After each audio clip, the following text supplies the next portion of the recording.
সাবেক প্রধানমন্ত্রী ও BNP chairperson Begum Khaleda Zia ফুসফুস ও হৃদযন্ত্রের সংক্রমণের সমস্যা নিয়ে রবিবার রাতে এভারকেয়ার হাসপাতালে ভর্তি হয়েছেন। তার জন্য গঠিত মেডিকেল বোর্ডের সদস্য অধ্যাপক ডক্টর FM সিদ্দিকী জানিয়েছেন, খালেদা জিয়ার হার্ট ও ফুসফুসে সংক্রমণ ছড়িয়ে পড়েছে।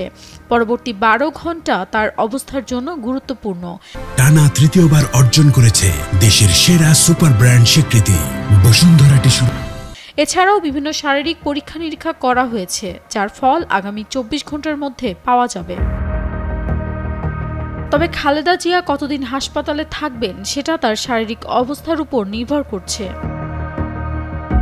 বহু বছর ধরে আর্থ্রাইটিস, ডায়াবেটিস, কিডনি, ফুসফুস ও চোখের সমস্যা সহ নানা জটিলতায় ভুগছেন 80 বছর বয়সী খালেদা জিয়া। চলতি বছরের 7 জানুয়ারি উন্নত চিকিৎসার জন্য তিনি লন্ডনে যান এবং 117 দিন চিকিৎসা শেষে 6 মে দেশে ফেরেন। এরপর থেকে তিনি এভারকেয়ার হাসপাতালের বিশেষজ্ঞ চিকিৎসকের তত্ত্বাবধানে মেডিকেল বোর্ডের অধীনে চিকিৎসা নিচ্ছেন। Nafisa Tasnim Ridhika, Daily Sun.